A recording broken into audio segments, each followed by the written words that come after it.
রূপ কাহাকে বলে? শাস্ত্রে বললেন অঙ্গন্যা ভূষিতা নেব্র কৈরিষিত ভূষণা বীণা যেন ভাতি তদ্রূপমতি কথ্যতে। অর্থাৎ কোন অঙ্গে, যে অঙ্গে কোনো দামি বসন ভূষণ নেই, দামি কোনো অলংকার নেই, তথাপিও সেই অঙ্গ সেই দেহ সুন্দর হতেও সুন্দরতম দেখায়, সেই তো প্রকৃত রূপ। আমরা সেজে গুজে থাকবো, দামি শাড়ি পরবো, দামি গহনা পরবো, তবে সুন্দর দেখাবে। কিন্তু যে অঙ্গে কোনো দামি দামি বসনও নেই, কোনো ভূষণ নেই, কোনো অলংকার নেই, কিচ্ছু নেই, তথাপিও সেই অঙ্গখানি সুন্দর থেকেও সুন্দরতম, সেই তো প্রকৃত রূপ। গোবিন্দের অঙ্গের রং কি? বর্ণটা কি? কি বর্ণ? বেগুনি? হ্যাঁ, নীলবর্ণ? কাছাকাছি গেছে, পুরোপুরি হয়নি। শ্যাম বর্ণ। হ্যাঁ। আকাশের রং কি? গোবিন্দের অঙ্গের রঙের মতো না? হ্যাঁ।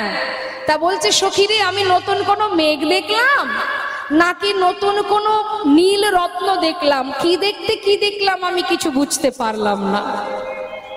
শুধু দেখলাম কি, কথার মধ্যে ডুব দেবেন। বারবার বলছি, পদের দিকে, পদের মধ্যে যদি মন থাকে, শ্রবণং মঙ্গলম, অর্থাৎ শ্রবণটা যদি সঠিক হয় তাতেও মঙ্গল হবে।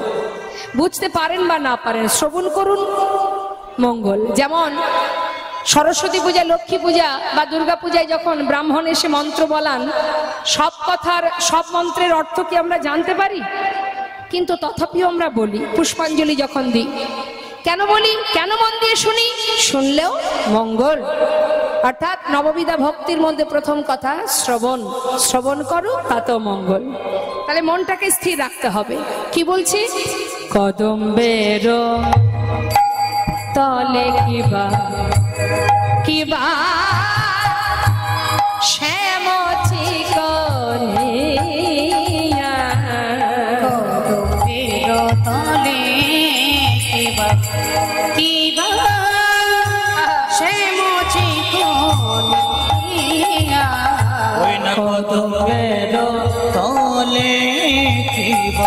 দেখে যে এলাম রে, দেখে যে এলাম রে, আমি দেখে যে এলাম রে, দেখে যে এলাম রে, যমুনায় জল আনতে গিয়ে দেখে যে এলাম রে, যমুনায় জল আনতে গিয়ে দেখে যে এলাম রে, আহা যমুনায় জল আনতে গিয়ে, আহা এই এখনই দেখে এলাম। যমুনায় জল আনতে গিয়ে বলে এখনই দেখে এলাম, আমি যমুনায় জল আনতে গিয়ে আমি দেখে যে এলাম রে।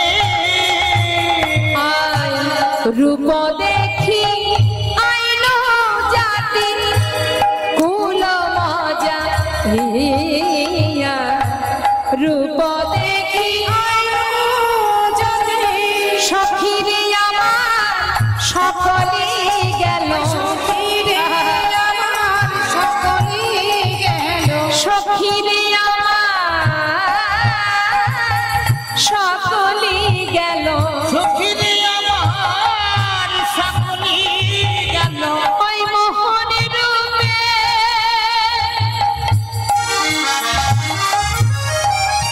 নয়ন দিয়ে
রূপ দেখি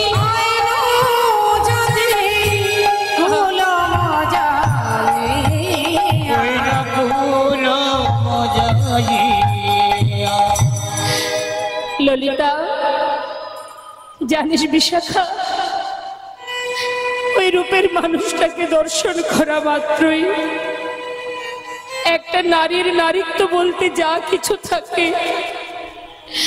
কখন যে আমি তার চরণে সঁপে দিয়েছি আমি জানি না। আমি যে কুলের কুলবধূ, আমি যে আয়ানের ঘরণী, আমি আলাভোলা গোয়ালিনী, জাত কুল মান শীল সর্বস্ব চুরি হয়ে গেল সখী।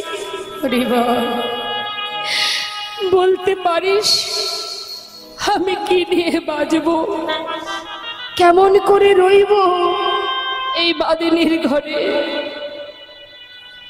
সখীরে, শুধু তাই নয়, আমি আরো কি দেখেছি জানিস? সখীরা বলছে, রায় তোর যে ভজন অনেক গভীর, তোর দর্শন সে যে অপূর্ব, তোর মুখে শুনবার জন্যই তো বসে আছি। বল বল দেখি আর কি দেখেছিস তুই? জানিস সখী, চূড়ার উপরে শোভে শোভে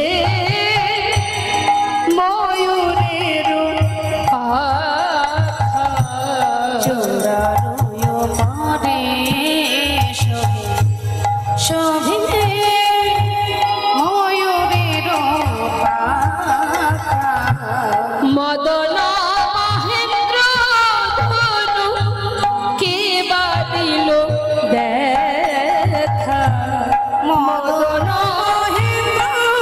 ধনু কে বাদিল দেখা, ভালো করে দেখা হলো না রে, ভালো করে দেখা হলো না রে, আমি দেখবো বলে নয় দিলাম বটে, কিন্তু ভালো করে দেখা হলো না রে।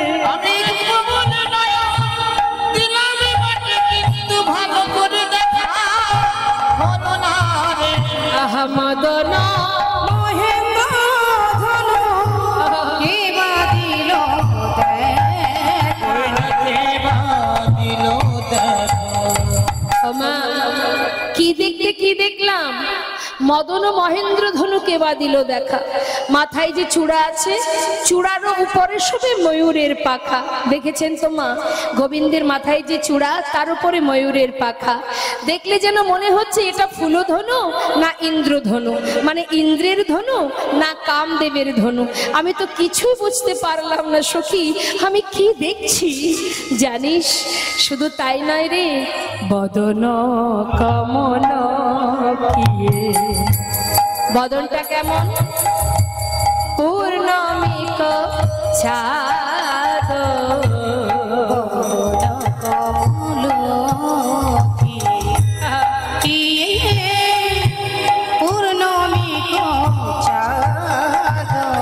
আবার ধর বান্ধলি দিয়ে ওই কিশালয় ছাদ, অধর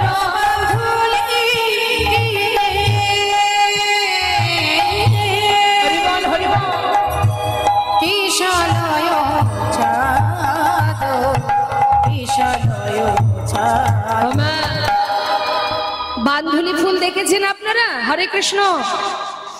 কে চলে যাচ্ছে সেই দিকে নজর, ভাবছে আমার আপনজন চলে গেল কিনা কি জানি। কেউ যাবে না সঙ্গে, যেমন এসেছেন একা তেমন যেতে হবে একা, শুধু কর্ম অনুযায়ী ফলটা নিয়ে যেতে হবে।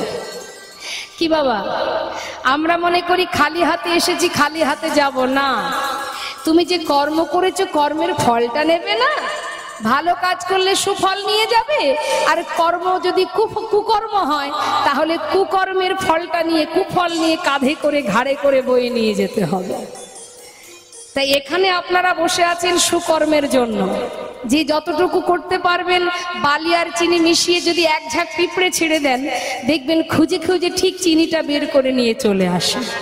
তাই এটা হলো বৈষ্ণবের কাজ, ভক্তের কাজ। কি গেল আর কি এলো সেদিকে তাকিয়ে লাভ নেই, আপনি কি করতে পারলেন সেই চিন্তাটা করুন। হ্যাঁ, বাধুলি ফুল দেখেছেন? বাধুলি ফুল দেখেছেন মা আপনারা? হ্যাঁ, বলুন তো কেমন দেখতে হয়? নেদায় গৌর হরি বল। আমার বাবা কিন্তু একদম সত্যি কথাটা বলে দিয়েছে, কেউ দেখেনি কিন্তু দেখেছে। এর নামটা একটু যদি ঘুরিয়ে দিই, মানে যে নামে আমরা জানি সেটা হচ্ছে ইংরাজিতে টাইম ফুল। দেখেছেন টাইম ফুল? হ্যাঁ, সেটা দেখেছে। বাংলা নামটা আমাদের জানা ছিল না, তাই যেন মনে হচ্ছে দেখিনি, তাই না? ওই টাইম ফুলে দেখতে কেমন মা? সুন্দর ছোট্ট ছোট্ট গোলাপ রঙের, ঠিক টাইমে ফোটে, তাই না? হ্যাঁ, তা আজ আমার রাধারানী বলছে, জানিস সখী, আমার বধূর যে ঠোঁট, দেখুন এখানেই আছে আমার গোবিন্দের, দেখতে পাচ্ছেন চিত্রপট, এই যে ছবিটা দেখছেন গোবিন্দের বদনের, এটা তো গোবিন্দের যে ঠোঁট দুটো কেমন, ছোট্ট একটা বাচ্চার ঠোঁট কেমন হয়, ঠিক গোলাপ রঙের হয়। তো রাধারানী বলছে, আমার বধূর ঠোঁট দুটি দেখলে যেন মনে হচ্ছে একটা বাধুলি ফুল ফুটে আছে। নিতাই গৌর হরি বল, হরি বল। এবার মাগো, ওই যে ঠোঁট দুটি বাধুলি ফুলের মতো ঠোঁট, ঠোঁটের মাঝখানে কি আছে? তাহেয়তি সুমধুর মুরলী কষানে, তাহেয়তি সুমধুর মুরলী কষানে। মুরলী ধ্বনি শুনে কি হয়েছে? ভাঙিল আখির লাজ, সান্ধাইল কানে, ভাঙিল হৃদয় গৌর হরি বল, হরি বল, সান্ধাইল কানে। প্রাণ সখী রে আমার সকলি গেল, সকলি গেল ওই মোহন রূপে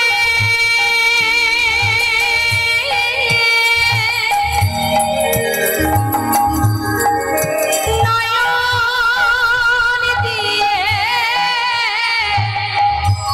সখী রে আমার সকলি গেল। ওই মোহন রূপে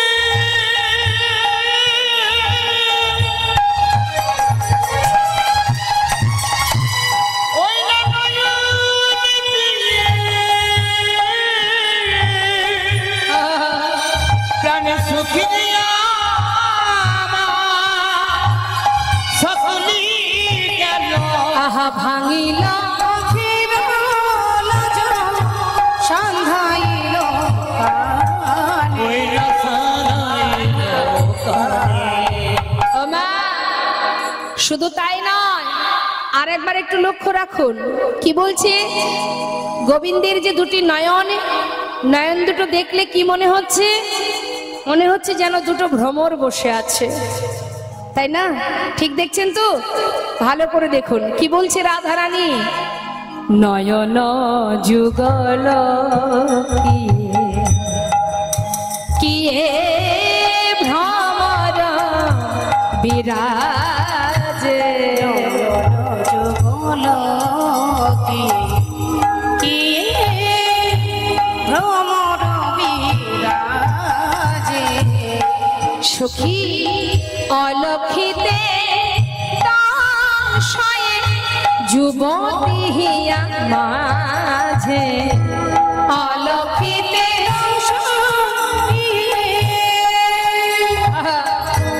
যুবতী মাঝে, যুবতী মাঝে। কি বলছেন কথাটা একটু মন দিতে হবে। রাধারানী বলছেন নয়ন দুটো যেন মনে হচ্ছে ভ্রমর, তা ভ্রমর কোথায় বসে? ফুলের উপরে বসে মধুপান করে। রাধারানী বলছে, সখী আমার বধূর যে যুগল নয়ন ভ্রমর, সে কোথায় বসেছে জানিস? ওই নয়ন যুগল ভ্রমর আমার হৃদয় পদ্মে বসে এমন ভাবে দংশন করছে, জানিস সখী সে দংশনে যে অনেক জ্বালা। এ জগতের ফুলে যদি ভ্রমর বসে মধু পান করে, জানি না তাতে জ্বালা হয় কিনা। কিন্তু বধুর নয়ন ভ্রমরে যখন আমার হৃদয় পদ্মে বসেছে, এমন ভাবে দংশন করছে, সে যে বড় জ্বালা সখী। কেমন করে বাঁচবো আমি? জানিস সখী, এ জগতে যে তাকে ভালোবেসেছে, সেই যে যুগে যুগে কষ্ট পেয়েছে, সারা জীবনে জ্বালা পেয়েছে, দুঃখ পেয়েছে। তাই আমি গোটা ব্রজবাসীর দ্বারে দ্বারে গিয়ে বলবো, রে তোরা কেউ আর তাকে ভালোবাসিস না। যে ভালোবাসবি সেই যে কলঙ্কিনী হবে, সেই যে জ্বালা পাবি, দুঃখ পাবি, যুগ যুগ ধরে কষ্ট পাবি। সখী রে, এ জ্বালা কোথায় নিবৃত করব? কোথায় যাব? কার কাছে যাব? এমন ঘরে আমি বাস করি, শাশুড়ি ননদিনী কৃষ্ণবাদিনী। ঘরে জ্বালা, বাইরে জ্বালা, রন্ধনশালায় বসে জ্বলন্ত উনানে ভিজা কাষ্ঠ দিয়ে তারপরে সেই ধোয়ার চলে বসে বসে কাঁদি আমি। জানিস সখী, মনের কথা বলবো কোথায়? তাই তো তোদের কাছে বলি সখী রে। মহাজন লীলার পাশে দাঁড়িয়ে বলছে, গোবিন্দ দাস বলে সেনা দিঠি বিষে, দোষে বলে সেনা দিঠে বিষে, না পিয়ে অধর সুধা কে বাজিয়ে আইসে, না পিয়ে সুধা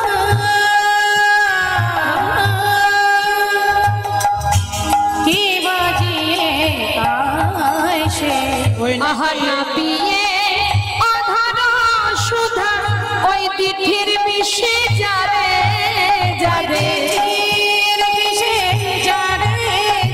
ওই দিঠির বিষে যাবে যাবে, না পিয়ে কে বা বাঁচতে পারে, দিঠির বিষে যাবে যাবে, ওই অধর অমৃত সুধা।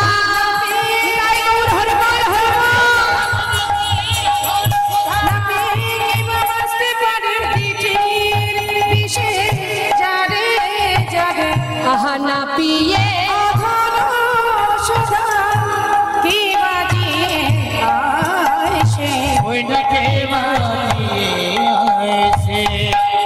ভগবানকে যে জন ভালোবাসে তাকে তো সারা জীবনই কষ্ট পেতে হয় বাবা। ভগবান তো বলেইছেন, যে করে আমার আশ আমি তার করি সর্বনাশ, তথাপিও যে না ছাড়ে আমার পাশ আমি হই তার দাসানুদাস। তাহলে আমরা ভগবানকে ভালোবেসে যদি মনে করি সুখে থাকবো, শান্তিতে থাকবো, ভালো থাকবো, দেখবেন অনেকেই এই ধারণাটা করে, মনে মনে ভাবে আমি গোবিন্দকে ভালোবাসছি মানে গোবিন্দ আমাকে সুখে স্বাচ্ছন্দ্যে ভরিয়ে রাখবে। না, ভুল, তার বিপরীত ক্রিয়া হবে। কি হবে? তুমি যত তাকে ভালোবাসবে তার তোমার অবস্থা কি হবে? দিনে দিনে তোমার সর্বস্ব তিনি কেড়ে নেবেন। এখন হয়তো আপনারা ভাববেন, কেড়েই যদি নেয় তাহলে আর ভালোবেসে লাভ কি? ভগবানকে ভালোবাসলে যদি তিনি দুঃখই দেন, কষ্টই দেন, তাহলে আর ভালোবেসে লাভ কি? নিতাই গৌর হরি বল। কিন্তু মায়েরা বলুন দেখি, আপনি শাসন করেন কাকে? যাকে আপনি ভালোবাসেন না। যাকে ভালোবাসেন না তাকে শাসন করতে যাবেন? রাস্তার কোনো অচেনা ব্যক্তিকে জ্ঞান দিতে যাবেন? শাসন করতে যাবেন? কাকে দেবেন শাসন? যাকে আপনি অন্তর থেকে ভালোবাসেন তাকেই আপনি শাসন করেন। তার একটা সুন্দর প্রমাণ বলি বাবা, ছোট ছোট বাচ্চারা যদি খেলা করে, তার মধ্যে যদি আপনার বাচ্চাও থাকে, খেলা দেখে আপনি খুশি হয়ে যদি কোনো খাবার দেন, তাহলে কি মা শুধু নিজের বাচ্চাকে দেবেন না সবাইকে দেবেন? বেশ, তাহলে খাবার দেওয়ার সময় সবাইকে দিচ্ছেন। এবার মনে করুন কিছু সময় পরে দেখলেন তাদের মধ্যে মারামারি হচ্ছে, একে অপরকে মারামারি করছে, সেই সঙ্গে আপনার বাচ্চাও রয়েছে, সেও মারামারি করছে। ছুটে গিয়ে সবার আগে আপনি কার হাতটা ধরবেন? আগে নিজের বাচ্চার হাতটা ধরে বের করে আনবেন, প্রয়োজনে তাকে একটা চড়ও মারবেন। সে বসে বসে কাঁদবে, কেন মা মেরেছে তাই কাঁদছে, কিন্তু আপনি তো জানেন আপনি কেন তাকে মেরেছেন, তার ভালোর জন্য। দ্বিতীয় দিন যেন এই কাজ আর না হয়, সেই জন্যই আপনি শাসন করলেন। তাহলে আপনি জানেন, আহা সে জানে না যে মা কেন মারলো, সে কাঁদবে। অর্থাৎ আমরা কাঁদি, আমরা কষ্ট পেলে কাঁদি, কিন্তু আমরা কেন কষ্ট পাচ্ছি, কেন তিনি আমাদের শাসন করছেন, সাজা দিচ্ছেন, কেন যন্ত্রণা দিচ্ছেন, সে তো তিনিই জানেন। আর তাকেই শাসন করেন তিনি, যাকে তিনি নিজের করে ভাবেন। তাই শুধু ভরসা করতে হবে। মা কষ্ট দিচ্ছ, মেনে নিলাম। সুখে রাখছো, মেনে নিলাম। তুমি যেমন ভাবে রাখবে আমি তাতেই খুশি। হে দয়াময়, শুধু তোমার কাছে একটি নিবেদন, যেন আমার কাছ থেকে তোমার নয়নটা তুমি ঘুরিয়ে নিও না। তুমি যেমন ভাবে রাখবে আমি তাতেই খুশি, তুমি যদি আমার সঙ্গে থাকো। এটাই তো ভক্তের লক্ষণ। কষ্ট পেলে তার প্রতি ক্ষোভ দেখিয়ে কোনো লাভ নেই। আমাদের জীবনের কষ্টের কারণ হলাম আমি।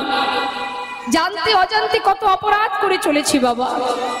জেনে রাখবেন, জেনে শুনে কোনো কাজ করি, যদি ভুল কাজ করি তাতে যেমন পাপ হবে, আবার না জেনেও যদি কোনো ভুল করে থাকি তাতেও পাপ।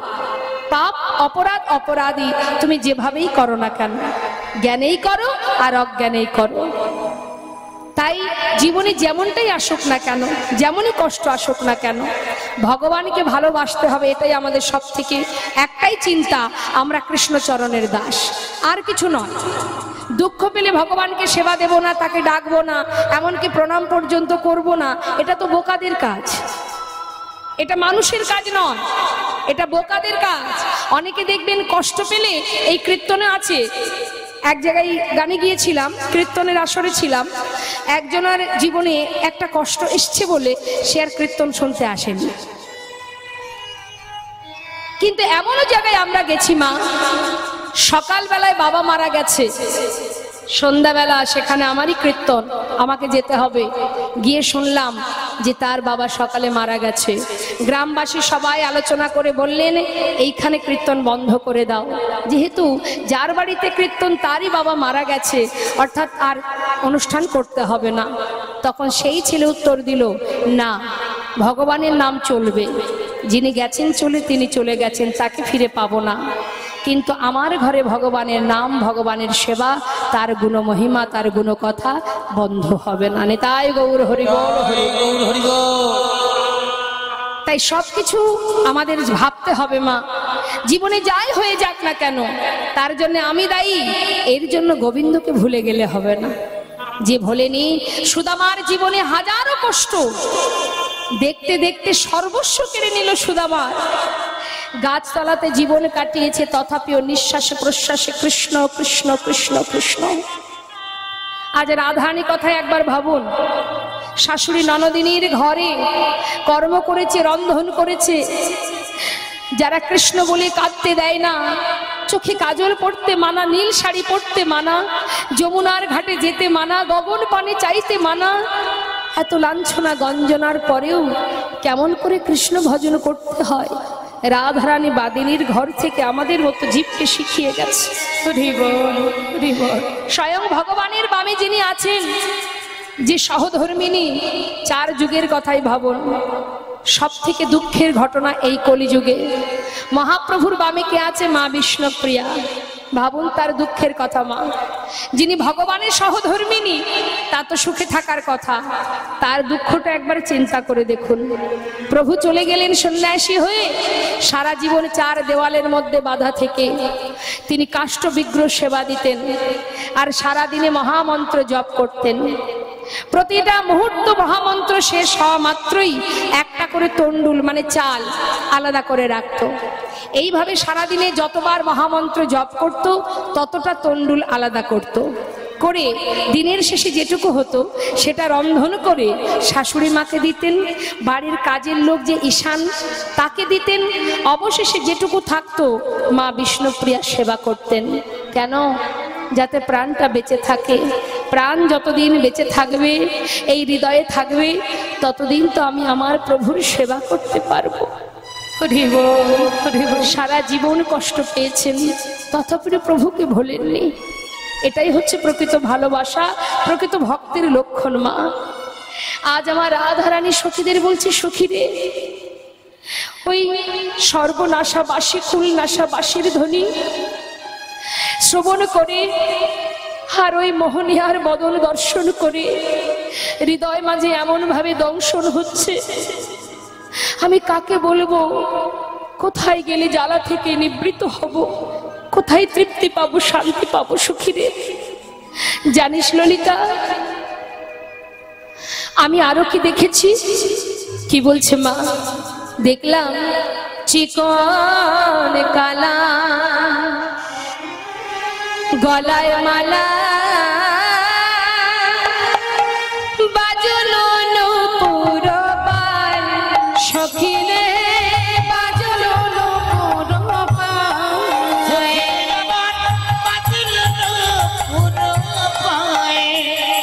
আমি দেখিলাম গলে গলে মালা তুলিছে, আমি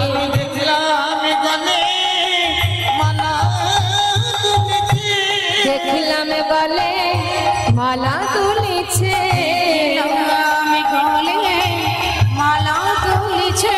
মালা না তোলাতে আপনি দোলে, দেখলাম গলে মালা তুলিছে। আপনি দোলে, দেখলাম গলে মালা তুলিছে। পুরো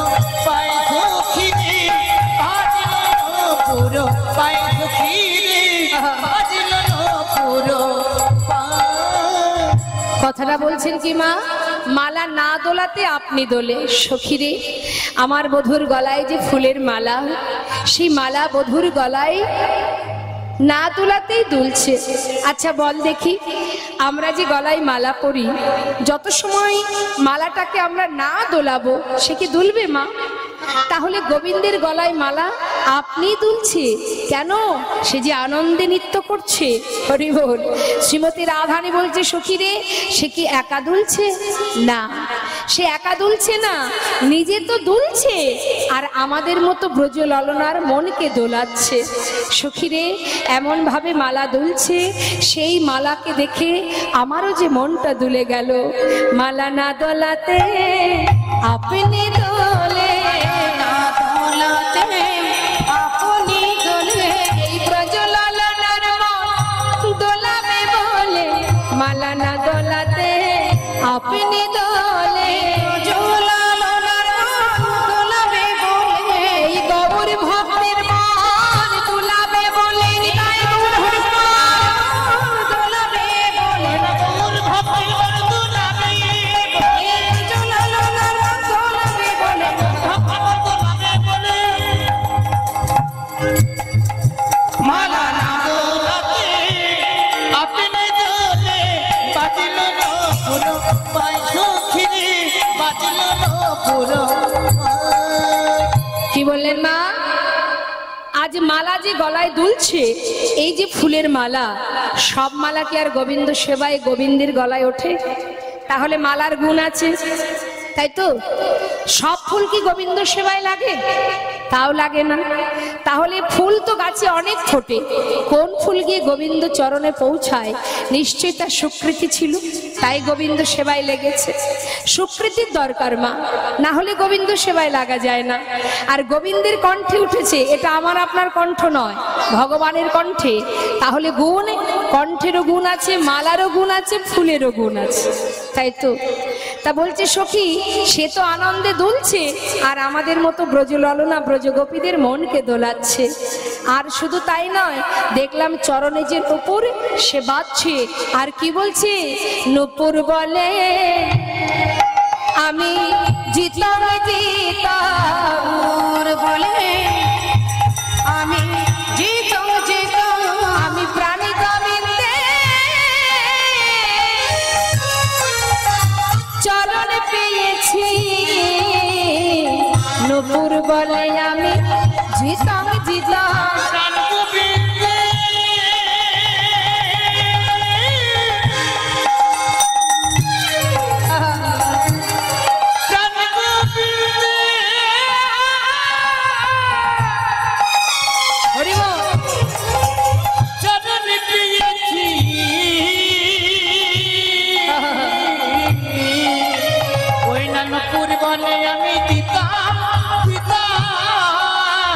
আবার মালা বলে আমি জিতাম, নূপুর বলে আমি জিতাম,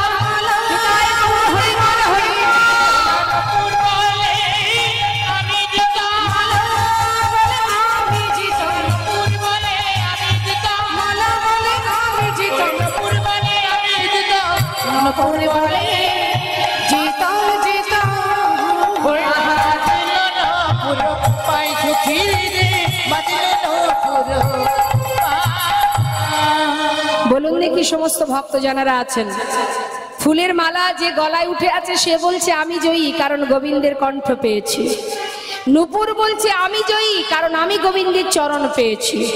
তাহলে এদের দুজনের মধ্যে ঝগড়া চলছে, দ্বন্দ্ব, কে জয়ী তাহলে মা? নিতাই গৌর হরিবল হরিবল।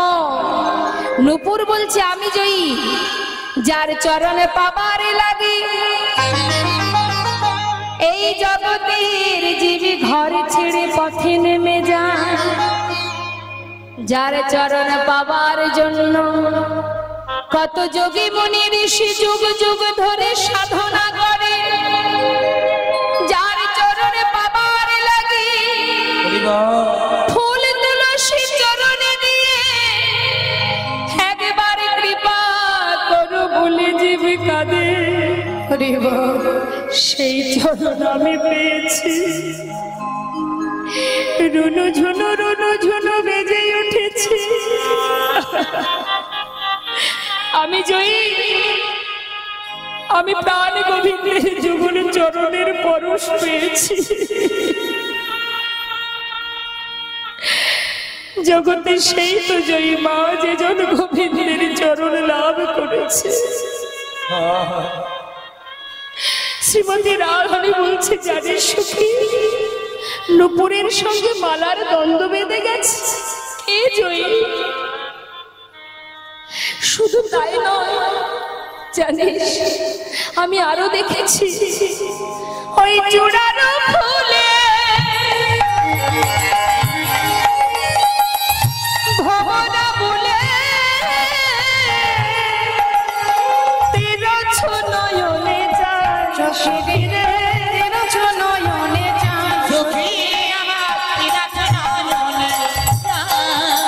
বাঁকা চাহনে বাঁকা নয়নে, বাঁকা চাহনে বাঁকা নয়নে। আচ্ছা মায়েরা বলুন, কেউ যদি বাবা সোজাসুজি কারোর দিকে তাকায় তাতে কিন্তু কেউ খারাপ কিছু মনে করবে না, বা তাতে কেউ বশ হবে না, হবে কি? কিন্তু কেউ যদি একটু বাঁকা করে তাকায়, মানে আর চোখে তাকায়, তো যে দেখবে সেই তো ভুলবে। আর চোখে যদি কেউ তাকায় কারোর দিকে সে তো এমনি ভুলে যাবে মা। রাধারানী বলছে সখীরে, একে তো তার বাঁকা নয়ন, আবার চাহনিটাও বাঁকা। বল দেখি এই কুলবতী কত সময় ধৈর্য ধরে থাকবে? বাঁকা চাহনি বাঁকা নয়নে, বাঁকা চাহনি বাঁকা নয়নে, কুলবতী বধে ওই নয়ন বানে, বাঁকা চাহনি বাঁকা নয়নে, কুলবতী নয়ন বানে, হায় ললিতায় বিশাখা, হৃদয় গৌর হরি বল হরি বল, কুলবতী নয়ন বানে, ললিতায় বিশাখা, বাঁকা নয়নে আছে নয়নে চাই সখী রে আছে নয়নে চাই। বাঁকা দৃষ্টিতে চেয়ে আছে, কত সময় আমি আর ঘরে ফিরবো বল? আমার আর ফেরা হলো না সখী রে, আমি তো আর ঘরে যেতে পারছি না। জানিস সখী, কি আর বলবো তোদের কাছে, ওরে কালিন্দির কুলে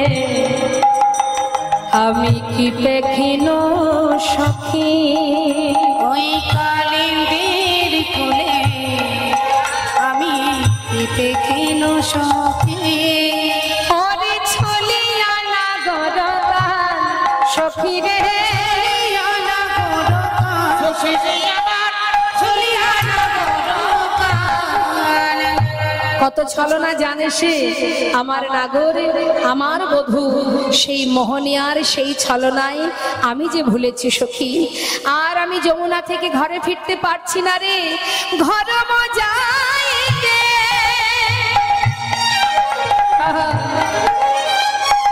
নারী নো সখী, ওই ঘর মজাইতে ওই নারীর সখী। আহায় আকুল কহিল প্রাণ সখী, আকুল কহিল প্রাণ, সখী রে আকুল করিল প্রাণ। মন প্রাণ আমার আকুল কইল, সখী রে মন প্রাণ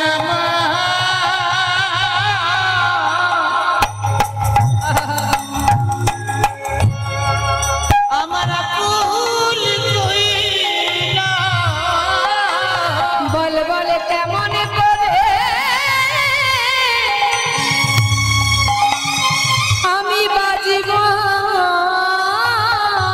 বলো সখী মন প্রাণ